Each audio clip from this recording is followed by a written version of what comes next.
On today's American Football Stories episode, we'll recap this weekend's college football action. American Football Stories is brought to you by Coach Paint. Coach Paint is a great tool that allows us to add graphics to player highlight clips, similar to the graphics you see on TV. Coach Paint offers the ability to clearly illustrate video while increasing retention of information in a shorter amount of time. Up your game today with Coach Paint. What time is it? Game time! It's gonna be special. They gonna talk about this forever. Welcome to American Football Stories. Puts his head down, crashes and spins, and dives. Touchdown! Bringing together the many perspectives that make up college football in the NFL. Football is one of the greatest sports ever invented. From players and coaches. Believe, baby, believe, baby. Hey, we playing to win right here, fellas. To the front office and scouts. The public is finally beginning to catch up, but they don't even know half the truth. Us against the world, let's get it. Your hosts, Robert Parker and Nick Knudsen, bring you American Football Stories.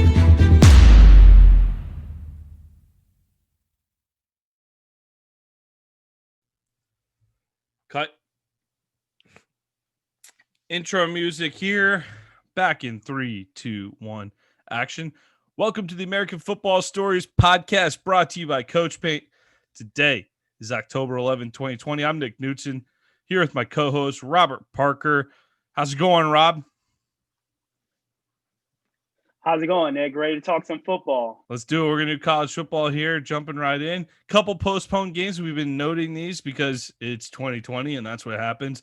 UAB and Rice, FAU, Southern Mississippi.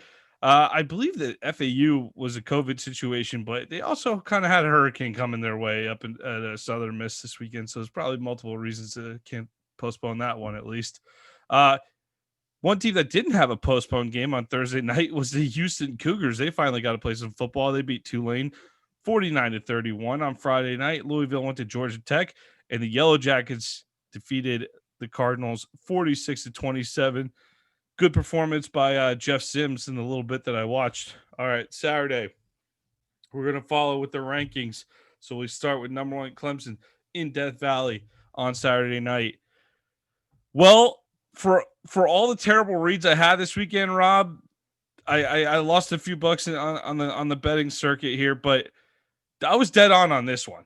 Like I just felt like Miami wasn't ready for Clemson quite yet, but it would serve as a good temperature check for the improvement of the program, and they got their answer. It's not the answer Miami fans necessarily wanted. D'Eriq King and the Miami offense had looked good coming into this one, but they left Death Valley with 210 total yards, 121 passing, 89 on the ground. Lawrence did his thing. ETN put up 149 yards on 17 carries, including a great tightrope back along the sideline on a 72-yard touchdown run in the middle of the third that put Clemson up 28-10. The Tigers, as far as I see it, Rob, they have no real challengers in the ACC. I know an upset can happen. We've seen it before at Clemson, Pittsburgh, Syracuse. We've seen it happen. But they got to be double-digit favorites against anyone that I've seen so far in the ACC. And I'm including Notre Dame in that. Yeah, Nick. Right now, it looks like Clemson is a machine. They're rolling. And once again, I thought Miami will keep it close. But once again, it just seems like Clemson is just the dominant team in the ACC, and it's no competition that they're going to be afraid of moving forward. So I definitely expect to see Clemson a double-digit favorite in every game moving forward, Nick. Not a big setback for Miami, though, right? Like they've definitely made the improvements with the quarterback. Love the up-tempo offense. I wouldn't be too discouraged if I'm Miami. They have a chance to bounce back with their schedule. They're going to have a big game later on in the season with North Carolina. But, everything's a must-win from here on out if they're going to get to the ACC championship game. But I could see this Hurricanes team, like maybe this is like the movie where you get beat by the top team early on, you come back later and you play a hell of a game later on the season. Can you see that, or are we way too far off on that? I think we could definitely see that, Nick. But once again, Miami had a lot of penalties in this game, but I think it was just a big talent gap between, Clemson and Miami. And we always hear the narrative surrounding the Miami program is the U is back. And this is a measuring stick game that, they didn't really come in to prove that they're back. So, but I think you definitely going to see Miami bouncing back with, the other ACC teams, because I just think Miami is a really talented team, but Clemson's just on another level, and they're just a machine. They're the Alabama of the ACC. Clemson is the Miami field goal block unit of the ACC. Would the Hurricanes have 3 blocks yesterday? Yeah, That was insane. That was insane, including a touchdown to go back to make it look respectable at halftime at 21-10. They returned a block field goal for a touchdown. But the Canes fought. They were outgunned. It was simple as that. No shame in the effort. They're just outgunned. So let's go to number 2, Alabama. Not a bad loss for Miami, but kind of are what I thought they were. I wasn't too excited about this one with Clemson and didn't think they'd cover. And Clemson's just more a respect thing for Clemson. I need to see Miami do it in a big situation until I give them credit again. All right, Alabama number 2, traveling to Oxford to face Ole Miss and Lane Kiffin. Alabama wins this one 63-48. And I don't know if you can hear the smile on my face with this one, because from a pure entertainment factor, this was the game of the weekend. Lane Kiffin gave us everything we could have hoped for. There's over 1,300 yards, a Saban freak out on the sideline. Lane is playing balls to the wall to get the win. He's going for an onside kick attempt when they're tied for 42 all in the fourth quarter. We got to bring that up. We're interviewing Kevin Kelly, head coach at Pulaski Academy in Arkansas this week, and we'll have to ask him about that one there, Robert.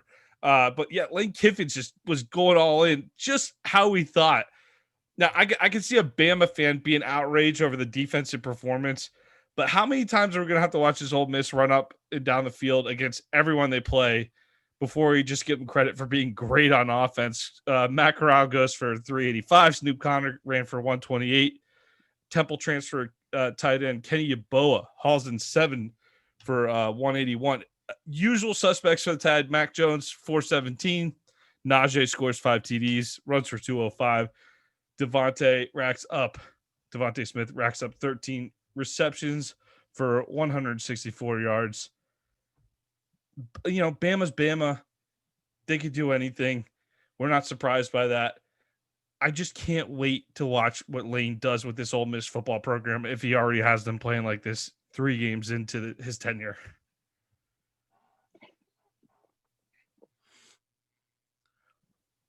Yeah, Nick. Once again, you're right on. Lane Kiffin and company.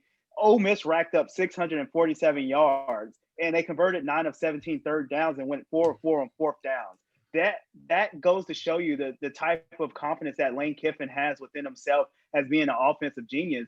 And once again, I think this Alabama defense, we haven't really seen the Alabama defense that we known to see the last couple of seasons. Whether it's that the talent that they're not getting, whether that's the talent that's going to other places like the Clemsons of the world, the Ohio States of the world. But once again, we've seen Alabama struggle on the defense side of the ball the last couple of seasons. But I think this is more credit to what Lane Kiffin brings as a head coach at Ole Miss. If he can get the talent in there, I think Lane Kiffin is definitely going to be a problem moving forward in the SEC. And I don't think Nick Saban wants to deal with this year in and year out. So he's going to have to find a way to kind of stop Lane Kiffin from racking up these many yards and converting this many third downs. But just like you said, a hell of a game, high scoring game.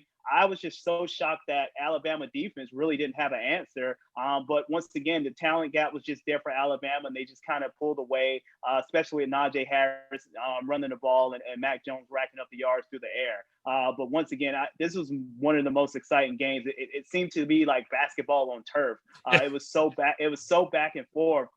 But I was just so happy that Lane Kiffin just kind of proved the point that, hey, I can kind of compete with the big boys, and he proved that this past Saturday, Nick. He competed them with essentially without a defense too. Wait till he gets some top level defensive linemen back there in Oxford. Like it's gonna be something to watch. Hope he sticks around long enough.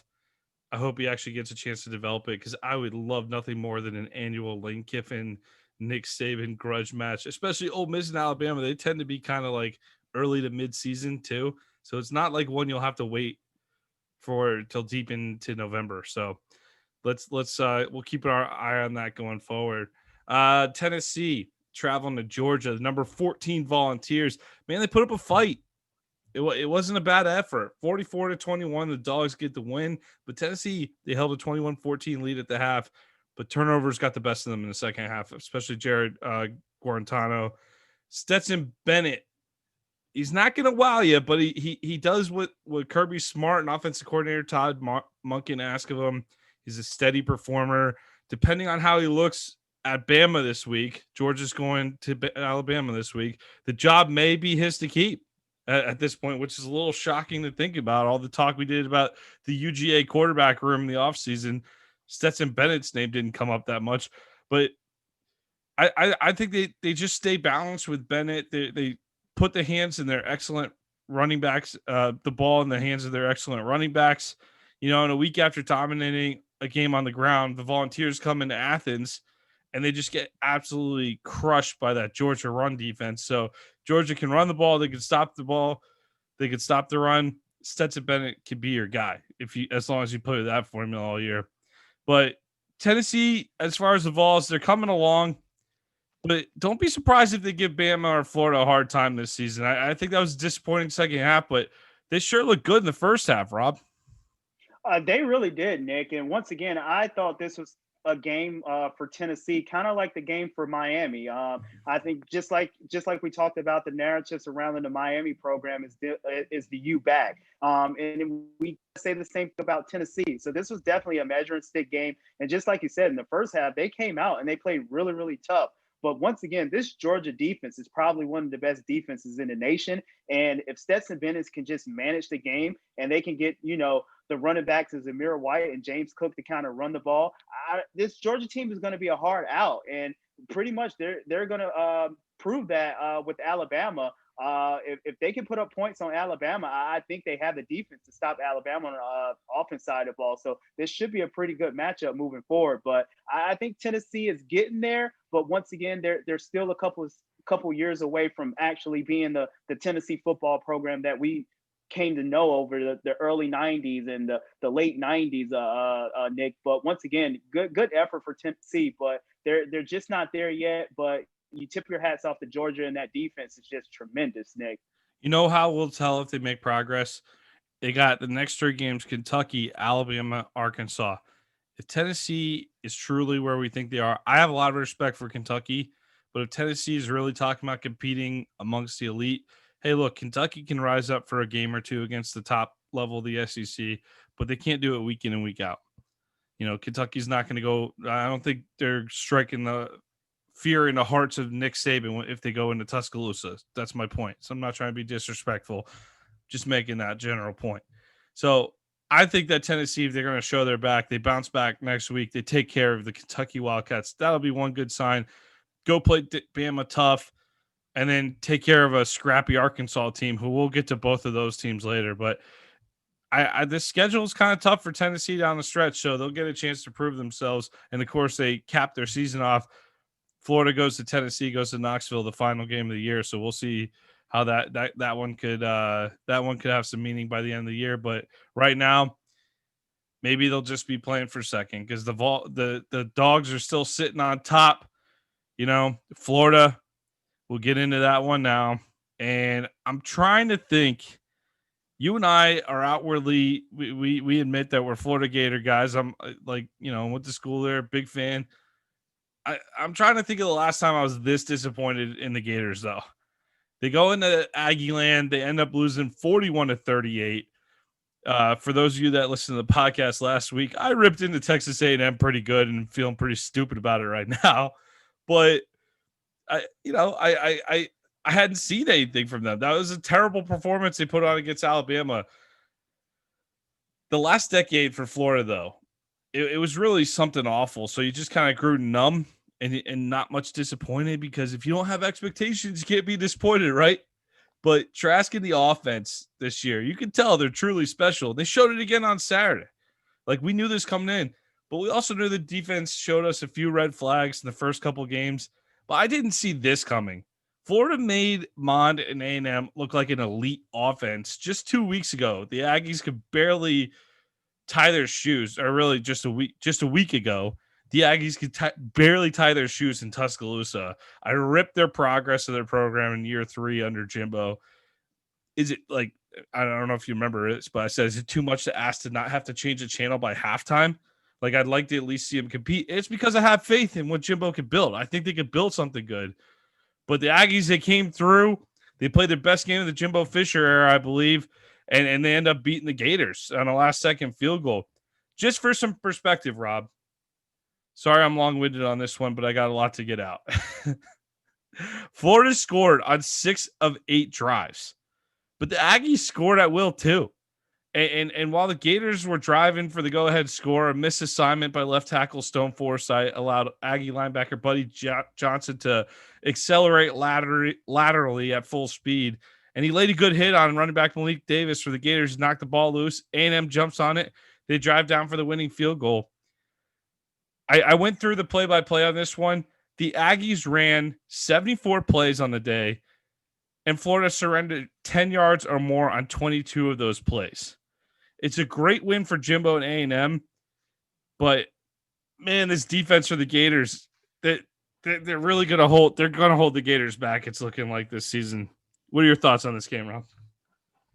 Yeah, I'm right with you, Nick. Once again, the Gators surrendered 543 yards, including 205 net rushing yards and 338 net passing yards. And they made Kellen Mond look like the Kellen Mond of old that we talked about earlier in our preseason pods, where, you know, if Kellen Mond can go back to playing the type of ball that Kellen Mond played as a freshman, Texas A&M will be good and they will be able to compete. However, we just haven't seen Kellen Mond play that type of ball. But one thing that noticed me was the fact that, you know, just Todd Grantham, like he just kept running the same defensive blitz schemes like over and over again. And it just seems like, you know, why would you, you know, blitz Kaiir Elam, which is clearly Florida's number one corner, their best corner, and kind of leave, you know, your other corners on the island and your safeties by themselves.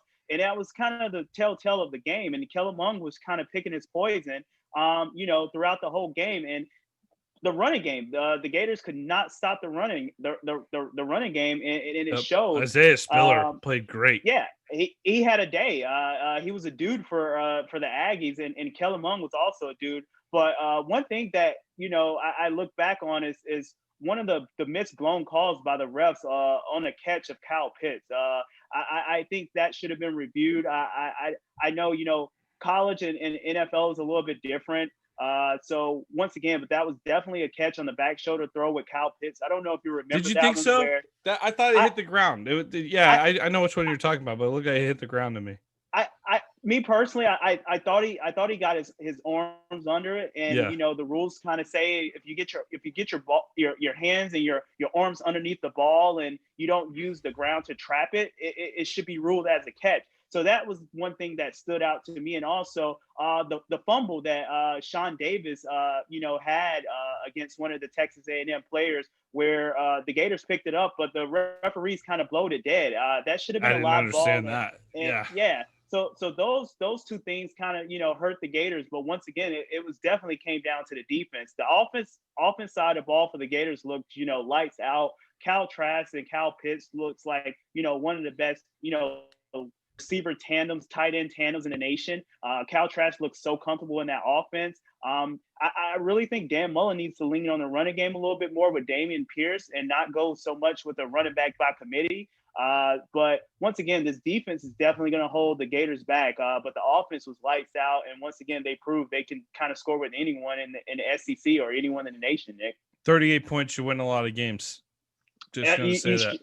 I mean, as a Florida fan, I mean, I haven't seen a lot of 38-point games from Florida over the last couple of years. And it's good to see, but once again, it's the defense side of the ball. And one thing, Marco Wilson on that play where Kellen Mond throws the deep post route. It seemed like Marco Wilson tried to go for the interception. He should have knocked it down, but he ends up getting lost in the end zone for, you know, the touchdown to tie the game. So I thought that was indicative in the secondary, a veteran player going for an interception where he could have just knocked the ball down, but he gives up a touchdown. So that was one thing that, you know, should have went the Gators' way. But I think Dan Mullen is definitely going to circle the wagon and get this defense playing the way we know it's supposed to play, Nick. Yeah, they made Kellen Mond look pretty good. Mond was quick in his decisions. A lot of early releases, like a lot of the Grantham blitzes, they just didn't work out. So it's like you're blitzing, you're not getting home on the blitz, and then you're leaving your quarters on an island. And oh, by the way, your secondary is not covering that well. So it just seems like they need to sit back and say, let's sit back in zone coverage, or let's sit back, let's simplify. Maybe these guys are still gelling and they need time before we throw all these fancy blitz schemes at them. Yeah, You know, how bad Grant, do you go how ahead.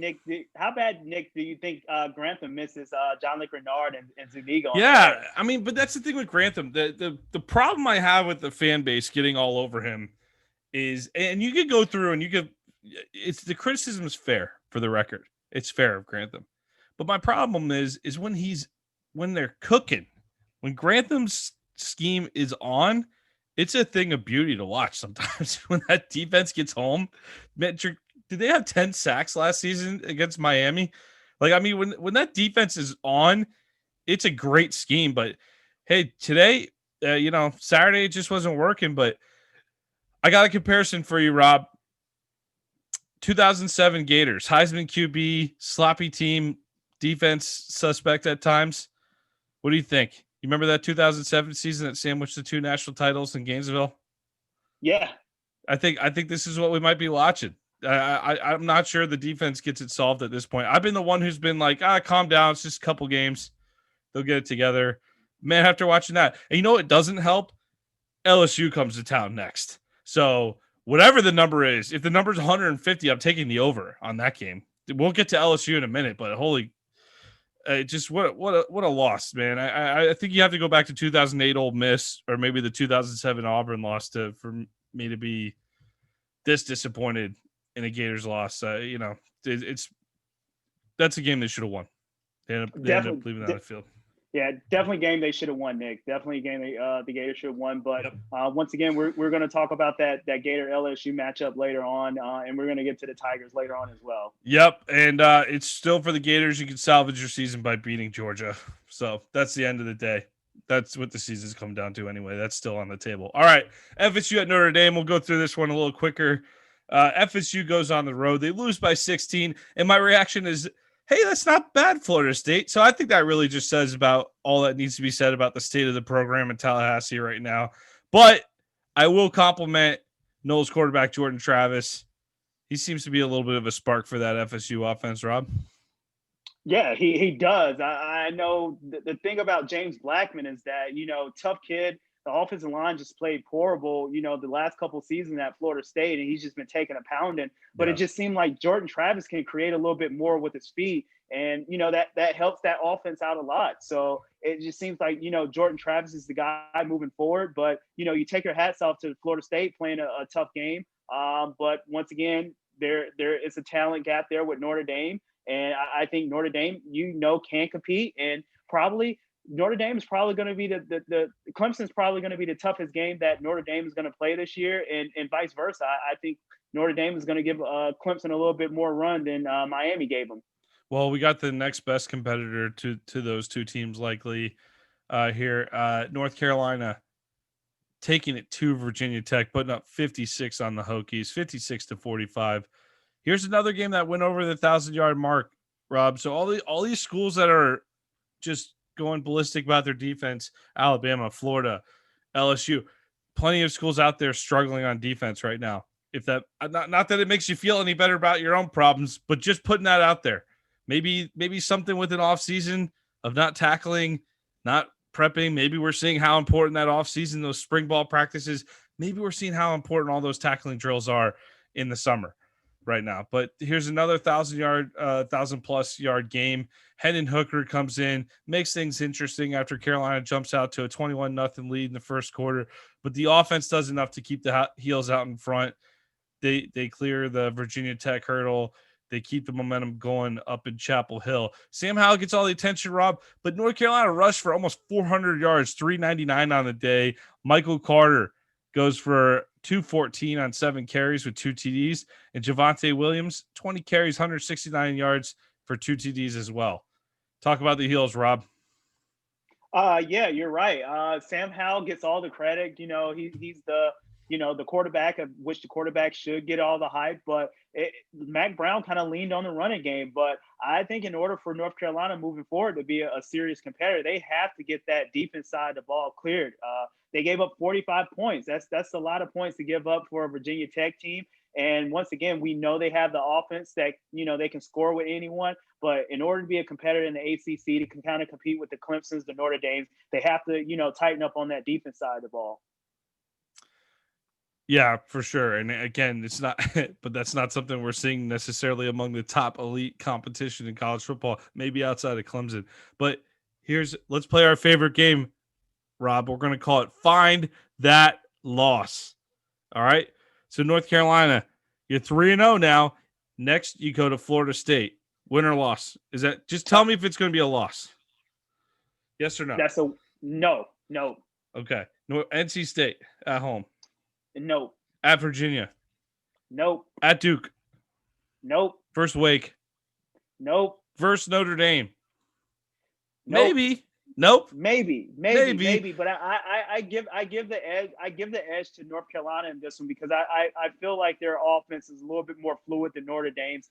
Ian Book is still kind of struggling at the QB position. He thought he would be a little bit better than last year, but it seems like he's kind of regressing a little bit. So I give the edge to Sam Howell and Carolina and company in that one, Nick. So I'm gonna go with the win in that one. You're confidently stating that North Carolina is gonna be 8-0, beat Notre Dame, go to 9-0, and then they just have at Miami and versus Western Carolina left. Rob, you're describing a college football playoff team right now. On the offense side of ball, Nick, I think North Carolina can be a college football playoff, but just like I said, they have to tighten up that on the defense side of the ball.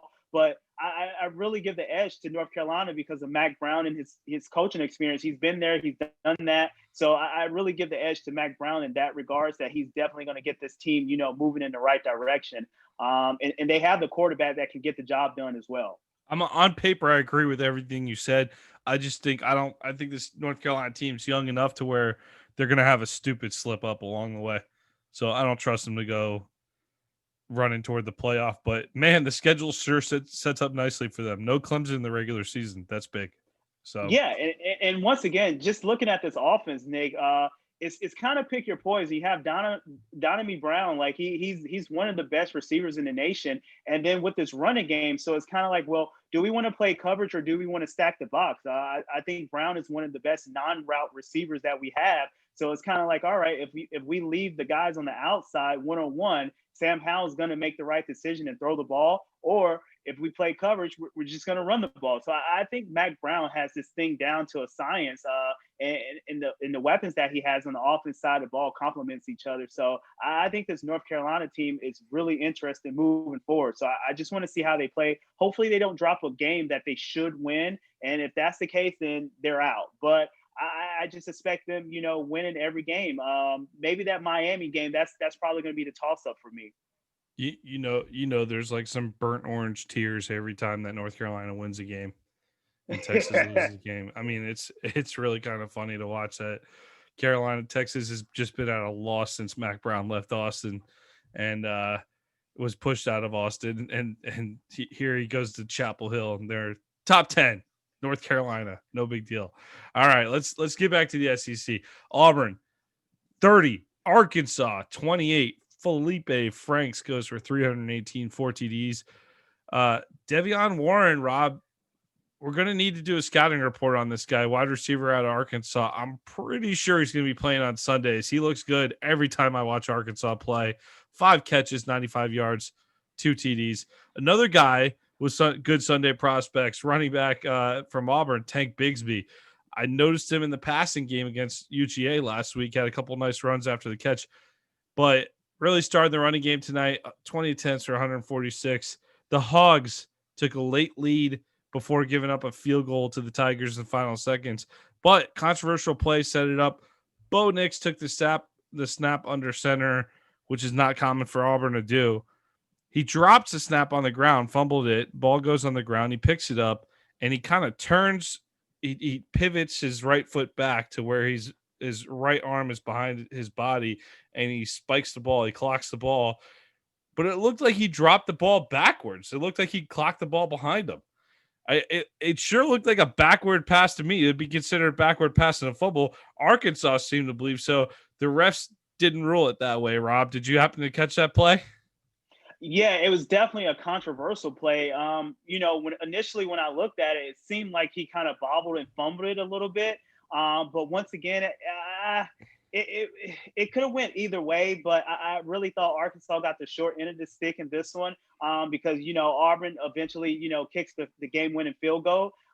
But you kind of had on Twitter and social media and the SEC even came out and made a statement. So you had like 50-50. People was on one side saying, he spiked the ball, and on the other side, people say it was a fumble. So, it's just one of those calls that you have to live with. I mean, if you're an Auburn fan, you're happy, but if you're an Arkansas fan, it's horrible for you, especially coming off the upset win of Mississippi State last week, and it could have been two upset wins in 2 weeks for Sam Pittman. But I think Sam Pittman is restoring this Arkansas football program and making it respectable in the SEC. So hats off to Sam Pittman and the Razorbacks for putting up a fight. And how about Felipe Franks having the game that he had?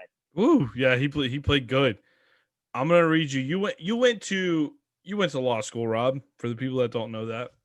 So I'll read you the SEC officiating, the official statement on the play. Comment on the play with 30 seconds to go in the Auburn-Arkansas game. During the third down play at 30-second mark in the fourth quarter, the officials on the field sounded their whistles and blew the play dead as they deemed the passer illegally grounded the ball to conserve time, as governed by Rule 7-3-2-F. During the subsequent replay review, there is conclusive video evidence that the pass was backwards. However, because recovery of the football was not clearly made in the immediate continuing football action, which means what, Rob? Yeah, that sounded like mumbo jumbo if you ask me, Nate. I'm going to go back and read that sentence. I just wanted to point that out. However, because the recovery of the football was not clearly made in the immediate, but by the way, the word immediate's underlined, immediate continuing football action, the ruling on the field was determined to stand under Rule 12-3-2-E-1. Both the determination of a backwards pass and the immediate, underlined again, clear recovery are required to reverse the ruling on the field under Rule 12-3-2-E-1. Oh my God, that was the most boring way to explain that, but I guess whatever. So I guess their take on it was Bo Nix in English. I think what they meant was that Bo Nix spiked the ball. And there was a little delay because it was an awkwardness. And I think all of a sudden you saw Arkansas start freaking out. And it was one of those plays where Nix is walking off because he thinks he just spiked the ball. And the Auburn players kind of standing around. And all of a sudden one guy runs over and grabs it. So there was a slight delay in between. And I guess that's the rule they're falling back on, is that it's not immediate continuing football action. But what a definition. I got to be able to argue things like this. This is unbelievable to me. So they essentially admitted it was a backwards pass. Yeah, a lot of ambiguity in that ruling, Nick. But Yeah. Once again, Sam Pittman on his post game radio show said that the refs said that it was a fumble and backward pass, but they blew the whistle before they recovered the ball, so they couldn't review it. So that if that's the case, then it kind of goes and it coincides with the ruling. But once again, it really looked like a backward pass fumble to me because Bo Nix kind of grabbed the ball awkwardly and it just kind of like slipped out of his hands or whatever. It definitely didn't look like a spike if you ask me. But once again, I think that Arkansas got the short end of the stick in this one, Nick. And I thought they should have won that game. They played lights out. Felipe Franks played lights out. But just like I said, Sam Pittman is getting this Arkansas program back to being respectful in the SEC. And if they can kind of compete, week in and week out, I think Arkansas is definitely going to be one of those teams that's going to upset, some teams that should win that game. Once again, we saw them upset Mississippi State last week. And once again, they should have upset Auburn, but maybe they get another game down the line where they're upset a top 10 team or a big team.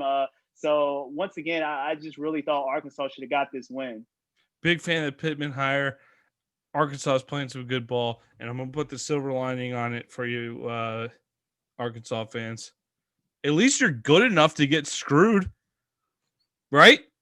Like you weren't having this discussion the last couple of years. You lost 20 games in a row. You're losing by 1 million. At least you're good enough to complain. You're Sam Pittman's got you in games, and you're heartbroken because you actually had a shot. So here's my question for you, real quick, and then we'll move on. Is Arkansas good?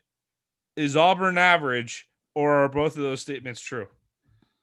I think both of those statements are true, Nick. Arkansas is getting there, and it comes down with Sam Pittman and the coaching. I think they're doing a heck of a job, the coaching staff on both sides of the ball, on the offense side of the ball and the defense side of the ball. And I know Felipe Franks is just a plug-and-play guy for this year. But once Sam Pittman gets the right guy, his guy at the quarterback position, I think this team is definitely going to be, maybe not a national contender, but they're definitely going to be respectful in the SEC. It's not going to be a walkover game like we've seen in the last couple of years. I tell you that. Yeah, there'll be another thorn in the West.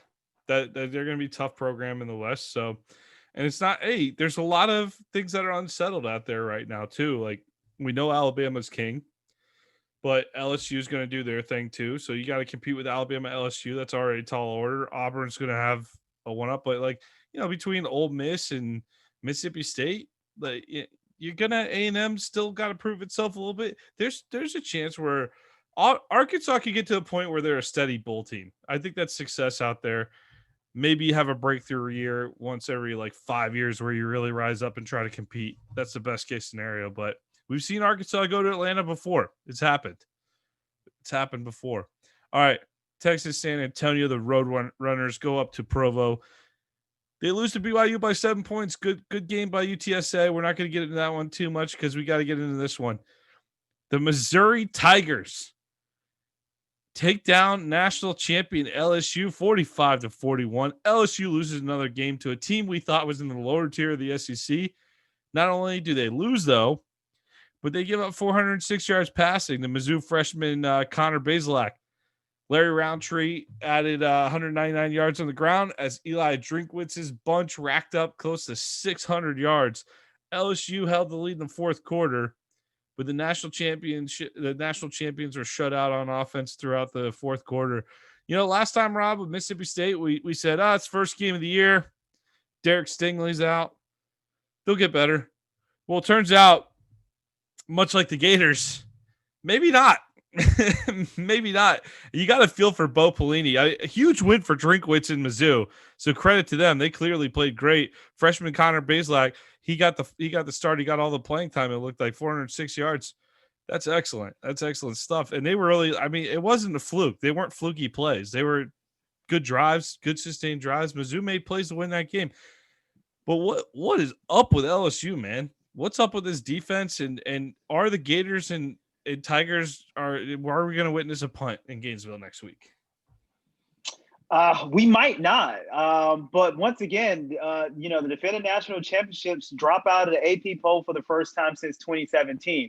And when I was watching this game and I was seeing Terrence Marshall just get open and score touchdowns, I'm just like, hey, Terrence Marshall is probably one of the happiest players, in the whole nation that Jamar Chase opted out because he's getting all the balls thrown his way. But I think Missouri knew that, and pretty much they knew where Miles Brennan was going on that last play on the goal line stand. So once again, LSU, they lost a lot of pieces on both sides of the ball. We see that especially today with, Patrick Queen, the day that he had with the Ravens. And the season that Joe Burrow has been playing so far, he hasn't been racking up the wins, but he's just been looking very impressive as a rookie quarterback in the NFL. So we know the pieces that LSU lost on both sides of the ball from that national championship game. But you would think, they're one of the programs that they can just rebuild. They don't have to reload. They can reload. They don't have to rebuild. And it just looks like, they're missing a lot of pieces. And, teams this year is not scared of them. It's a COVID year. So everyone is just playing week in and week out. And, LSU is not up to par like they were, the last couple of years.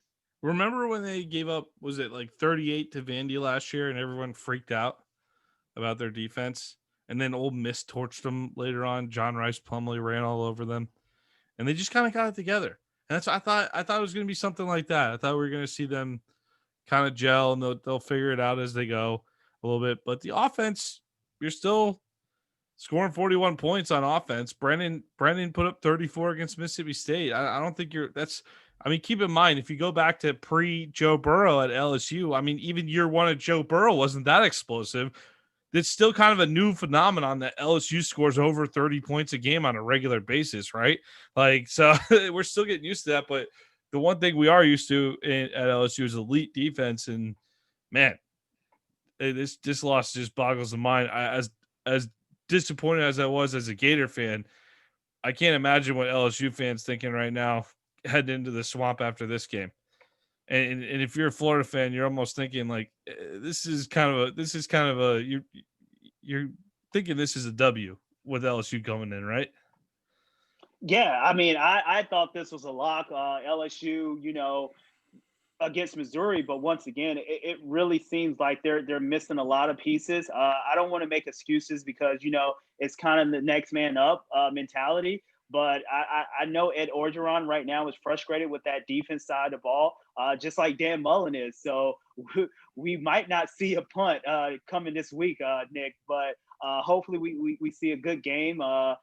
But once again, two teams that struggle on the defense side of the ball, but can put up points on the offense side of the ball. So it's going to be tough sledding for that Florida secondary with Terrence Marshall and company. But just like I said, it's definitely going to be tough sledding on the other end with Derek Stingley, with Cal Pitts and company as well. So it might be definitely a high scoring game. So it's going to be interesting and fun to watch. Yeah, over under 85.5. That's where I would put it. All right, let's move on. Let's go to the Big 12 again. Texas, Oklahoma, Red River rivalry. Tough thing to say. Three words in a row. That's tough to get out sometimes. All right, 53-45, 4 overtimes. The Sooners prevail. Ellinger fought hard. The Horns came back from 14 down with under 4 minutes left to force overtime. Spencer Rattler, once again, Oklahoma put up a ton of points, but he was benched. Luckily for the redshirt freshman, though, Texas also turned the ball over 3 times, and it was enough to where he made plays down the stretch. I think Rattler's great. I think that this defense for Oklahoma, not so great. Rattler's a young guy. He's going to make his mistakes. You have to expect that. Oklahoma, you can't have perfect Heisman play every year on the quarterback position. Get real. So in the third overtime, Texas has a field goal blocked, but OU misses their attempt to the left. And I don't know if you heard that call, Rob, but Gus Johnson, he goes crazy. He's like, oh, he shanked it to the left. But they just started yelling out random things. He was like, college football, Fox Sports. I love that guy. Did you happen to catch that call? I didn't catch it live, but on social media I saw it, and it was definitely one of those calls that you're never going to forget moving forward. But it just seems like Texas can't get out of his own way. Just like you said, Sam Ehlinger played a hell of a game, but it just seems like he's the only one on that Texas team that's really playing with passion. And Spencer Rattler, he overcame, the worst probably first half of his young career, with high school and, his collegiate career. But he kind of, he gets his bearings back in the second half, and he shows a little moxie, and he gets Oklahoma the win. But once again, I think it's both of these defenses. We talked about the LSU and the Florida defense. I think, this Texas and Oklahoma defense might be even worse. So, and that's not even due to COVID. I just think, if you look at these Texas and Oklahoma defense over the years, it just seems like, they don't play defense. They don't want to play defense. And it's just like all offense. And, that came back to bite Texas. It was just, they couldn't get enough stops, and Spencer Rattler, he's gonna be the next guy. I don't know if he's gonna be one of those Heisman Trophy winners, kind of like Baker Mayfield, Jalen Hurts, and Kyler Murray in that Heisman conversation. But he definitely showed a lot of moxie in that second half, and I tip my hats off to him. And he played a heck of a game in that second half. So the Sooners, got a win that they desperately needed. But once again, I don't just see a Big 12 team getting in the college football playoff. What are your thoughts on that, Nick? Well, I have to think. I was about to ask you. I was going to ask you this, but I'll just say it. The season is now officially disappointing for both of these teams. Like, this win was almost like Okay, nice win, Oklahoma, but now you're 2-2. Texas, you missed your opportunity. You couldn't get it done against TCU. You could have afforded this loss if you take care of business against TCU last week. Instead, fall down to 2-2. I mean, obviously, college football playoffs not happen for either one of these schools this year. But at this point, I think with some lower tier bowl games being canceled, I think both these teams you're talking about, they're going to be fighting for whether or not they can get into a bowl at this point. So it was a wild game. It took 5 hours. A lot of fun to watch. I'm still riding out with Tom Herman, though. I mean, Lincoln Riley's proved himself there, but I think the concern is more on the Texas side right now, Rob. This was really the year with Oklahoma down. They take advantage of it, and you still can't get it done. There's got to be, and it doesn't help that Mac Brown's out there kicking some butt. What do you think? What's the temperature like on Tom Herman down there in Austin? I think the temperature is very hot down there in Austin with Tom Herman and his job security. I know I've been, working some message boards here lately, and the name that I've been seeing coming up is Urban Meyer. Stop it! Stop it! I'm serious. I'm serious. Stop it! Bring me something serious. Stop it, man. You're serious with that? I'm serious with that. Urban name is being mentioned out there with that Texas job. I know that fan base would love to have Urban out there. I mean, if you're any school, you would love to have Urban out there. But once again, I think we kind of see this with this Texas program over the years. Tom Herman, you have the facilities, you have the back end, from the boosters, you got the big contract, you have the talent base out there in the state of Texas. Like, why is it not transitioning on the field? So I think that is the problem moving forward, that the university has to work out with Tom Herman, say, hey, what's next? What's the next move? But the temperature is definitely hot with Tom Herman and his job security, Nick, moving forward. Dude, I mean, 2 hires, Charlie Strong, Tom Herman, they looked good, man. The hires looked good when they made them.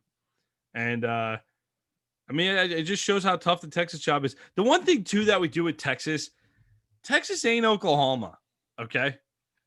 They're not – they don't have the tradition that some of these bigger schools have, that we assume, like Texas, Alabama, Oklahoma, the Blue Bloods. Like, Michigan's got a lot more going on than Texas in terms of titles, all right? Oklahoma's got a lot more in terms of titles. Miami, Alabama – like, Texas is kind of the pretender of that group of class. They're not in there with Ohio State. They just rake in a ton of money. They got an excellent brand, and they've had a couple of great seasons here or there. But they're not they're not a brand that can traditionally compete for national titles year in and year out. They've only done that for limited stretches throughout their program's history. So we kind of just assume that they should be. Why shouldn't they be like Alabama? But I think we assume that because I think if Nick Saban coached Texas, they would be Alabama. Right? Yeah, I mean, not Nick Saban. I mean, I think it's Urban Meyer, Nick Saban, whatever. Yeah, I think it's plenty of coaches that can take that job and take that program to the next level. Like, once again, you have the facilities, you have the backing by your boosters, and you're not, short on talent, in the state of Texas. So, I mean, I think the brand of Texas is just big, and how they say everything is bigger in Texas. So you have the talent. So something is just not working out, whether, it's the coaching staff, whether, it's the type of recruits that you're bringing in, but definitely something is definitely lacking in Austin out there, Nick. I hate that I'm going to say this, but if they move on from Herman, Lane Kiffin. Wow. Yeah. That would pump some excitement into that brand real quick. That would definitely pump some excitement in that program. But once again, with Kiffin, he's an offensive guy. You got to bring somebody on the defense side of ball that's going to bring some defensive swagger to that Big 12 conference. Yeah, he can bring he can hire some assistants and he can recruit. But I also like the idea of Kiffin torching an SEC program for the second time. I like that idea, even though I want to see him stay at Ole Miss. So I don't know, I'm torn. So. Disappointing, man. Disappointing. Like, I walk away from that game going, woof. Okay, cool. So that was a game we just spent 5 hours on Saturday to watch two lost football teams in the Big 12. Great. But The reason I probably feel like that is because I recognize elite Big 12 football when I see it. And if you're in the Big 12, I'm going to encourage you to bow to the mighty Cyclones, you Big 12 mortals, because Iowa State is sitting atop the Big 12, Rob. They just smoked Texas Tech. I picked Texas Tech to cover in this one. Could have been more wrong. Tech scored late. Like, they open a game with a block punt, return for a TD. Iowa State just takes over, absolutely kills them. How often do you see Texas Tech not score their first touchdown on offense until 5 minutes left in the fourth quarter? Yeah, does that ever happen? When Texas Tech can't move the ball and score at will like they normally do with their air raid attack, yeah, it's going to be a loss. But once again, kudos to Matt Campbell and Iowa State. Brock Purdy, one of the top tier quarterbacks in the nation, and he's going out there and prove it, especially with that win over Oklahoma. It just seems like he has more confidence. That team has more confidence, and Matt Campbell is just doing a heck of a job coaching. So Iowa State, I don't think they can be a contender nationally, but within the Big 12, they're definitely a contender. Yeah, but just by record alone, you're 3-0 now in the Big 12. You got a three-way tie with Kansas State and Okie State. They got bye this week. They go to Okie State the following week. That's going to be a big game. Get College Game Day out to Stillwater for that one. But you got Kansas, Baylor, Kansas State, Texas, West Virginia down the stretch here. So which of those games are you scared of if you're Iowa State? Like, I mean, you can handle all that. So, I mean, even at this point, you got a big enough lead. If you beat Okie State, you can afford to lose another game down the stretch. So maybe you go to Texas, you lose that one. It'll be interesting. Cyclones are definitely in the hunt, though. Definitely in the hunt. Yeah, they are. But once again, they haven't been there. So you kind of worry about them, being that team that's trying to make a push. And really, it really comes down to Brock Purdy and Matt Campbell. If Matt Campbell can rally the troops and Brock Purdy can play clean football, in the next games coming up, I think Iowa State, kind of wins out. But if not, I think, Oklahoma State kind of take that. They're the more, veteran group, especially with Tylan Wallace and Chuba Hubbard. And I just think, Oklahoma State is definitely the team to beat in the Big 12 right now. Yeah, they'll get a chance to prove it here in 2 weeks at Stillwater. But that's a team that hasn't handled being out in front too often too, Oklahoma State. But Okie State, they need a breakthrough too. So either way, it'd be fun. Big 12's fun. You maybe get some new blood this year, winning the Big 12. All right, Louisiana Monroe, they drop game to Liberty 40-7. Virginia gets smoked by NC State. What the heck's going on with NC State? 38-21.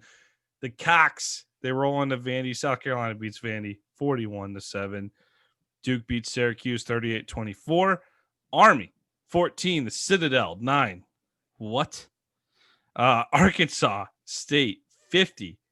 Central Arkansas 27. I'm pretty sure Central Arkansas is just trying to play every team in America this year. Troy 37. Texas State 17. The Eagles of Boston College, they knock off Pitt, and Narduzzi's bunch loses a second in a row, 31-30 in overtime. Kansas State takes care of TCU 21-14. Middle Tennessee State 31, FIU 28, Navy 31, Temple 29, ECU 44, USF 24, Louisiana Tech 21, UTEP 17, Marshall 38, Western Kentucky 14. All right, we're getting to the night game here that I want to talk about. Kentucky 24, Mississippi State 2. 6 picks this week for KJ Costello, Rob. He threw another pick 6 after throwing 3 interceptions last week against Arkansas, including a pick 6 last week. They only pick up 275 yards passing, 20 rushing. Not good. That with each LSU loses to Mizzou too this week. How are we feeling about Mississippi State's week 1 win after the last 2 performances? Yeah, I mean, I was on the bandwagon with, KJ Costello for the Heisman after that week 1 win, but I definitely hopped off really, really quick. And right now they're dancing in Lexington with that defense racking up 6 interceptions, like you said earlier. I know you've been high on this Kentucky team since day one, Nick, especially this offseason. You've been really boasting and bragging about this Kentucky team. And once again, they got their quarterback back in Terry Wilson. I think, anytime you have a solid quarterback, you're going to win games. But it just seems like KG Costello was playing out his mind against LSU, and he kind of came back down to earth. But I think Mike Leach, ultimately gets it together. This is the growing pains of the SEC. Every week is going to be a tough game. You can't take no weeks off, no matter who you're playing.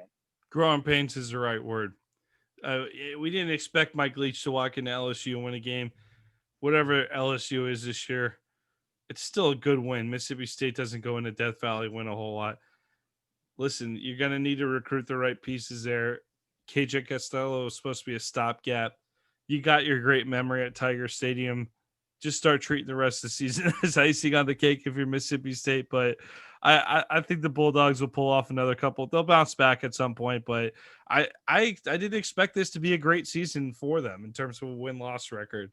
So I think they need to recruit the right talent in there, and I think it's going to take a couple years to build.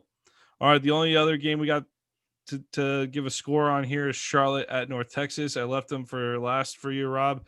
Your 49ers, they win 49-21 against the Mean Green. And we will wrap up this episode here, but first, you have any final thoughts on the games this weekend? Once I just want to go back to that, Kentucky Mississippi State game. I know Pro Football Focus College put out a stat, strange stat of the day. So total catches, Kentucky wide receivers 1, Kentucky defensive backs 4.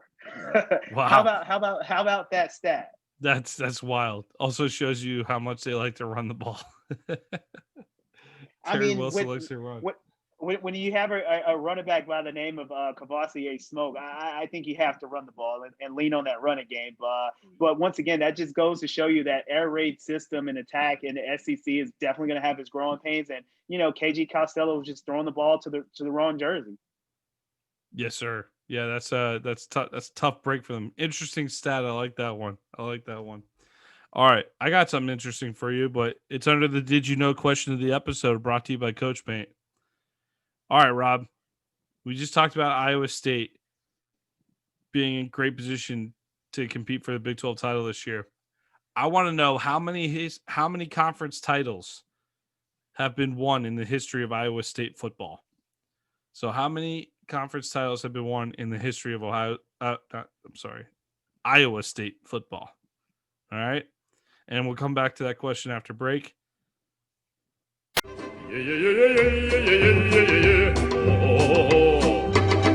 American Football Stories is brought to you by Coach Paint. Coach Paint's a great tool that allows you to add graphics to player highlight clips similar to the graphics you see on TV. Coach Paint offers the ability to clearly illustrate video while increasing the retention of information in a shorter amount of time. Up your game today with Coach Paint. All right, Rob, before the break, I asked you how many conference titles have been won in the history of Iowa State football. And I'm going to give you a multiple choice answer here, because it's too hard to do. They've been playing football for a very long time. So how many conference titles have the Cyclones won? A, 6, B, 9, C, 2, or D, 0? So 6, 9, 2, or 0? Well, I mean, I tell you what, I'm leaning towards 0 because I don't think I've ever seen, an Iowa State, conference championship within the time I've been on this earth. But I do want to give them the benefit of doubt of 1. So, I'm just going to, go another one ahead, and I'm going to go with 2. Ding, ding, ding, ding, ding. The answer is 2. Clearly, you remember the Cyclones won conference titles in 1911 and 1912, right? Who doesn't? Yeah. Pre-World War I conference titles. That's the best part about college football. Claim those away, Cyclones. 2 conference titles for Iowa State. But guess what? Technically, they've not won the Big 8 or the Big 12. They won the predecessor to the Big 8, which was the Big 7 and the Big 6 before that. but they won the Missouri Valley Intercollegiate Athletic Conference, the MVIAA, which existed from 1908 to 1927. So they don't have any trophies that say Big 8 or Big 12 on them.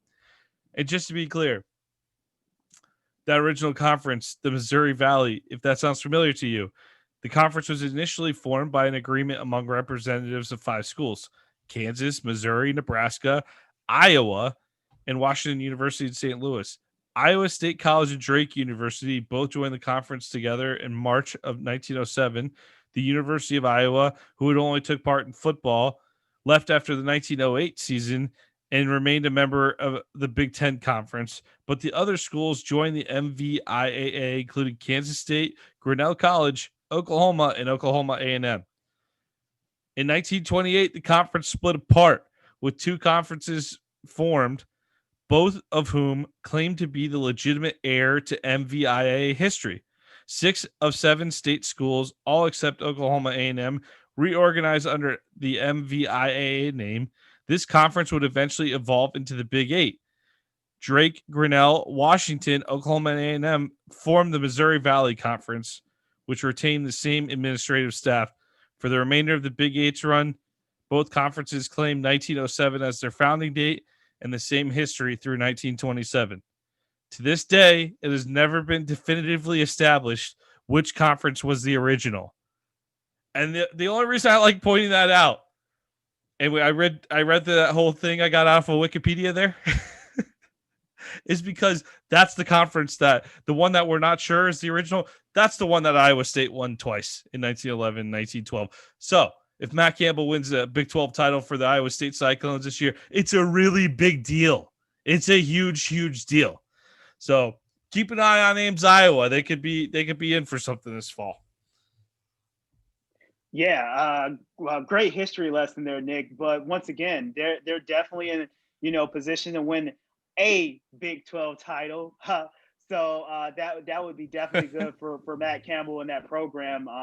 But once again, I think Oklahoma State kind of, they're the front runners to win it all. But, Iowa State and Matt Campbell might have something different to say. So we shall see moving forward. But, yeah, great history lesson. Definitely didn't know that one, Nick. Yeah, I didn't look up Oklahoma State's conference title history, but I don't imagine it's extensive either.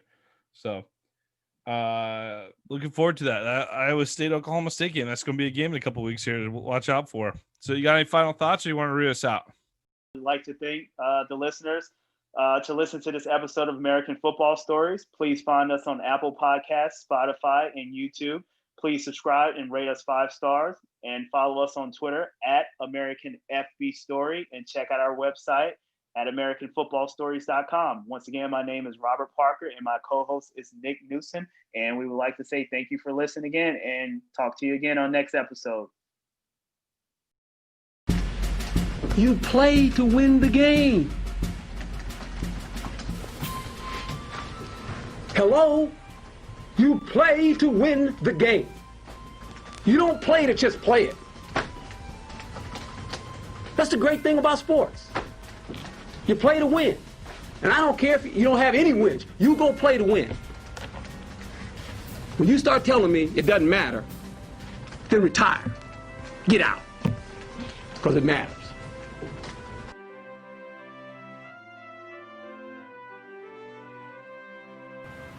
I hope there's Bigfoot. I don't think there is. The reason I don't think there is because we've found bones of dinosaurs and everything else, but we haven't found bones that I've heard of Bigfoot.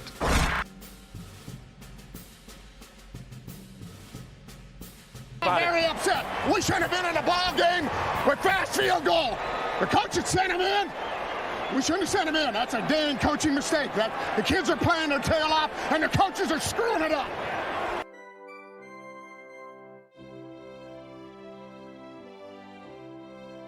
We just got to stop that little inside trap. The option didn't hurt us much. We played pretty hard. We just got to stop that inside thing. Offensively, we kind of sputtered around, got the ball in the end zone. Defensively, we got to get out off the field on that 2-minute drive.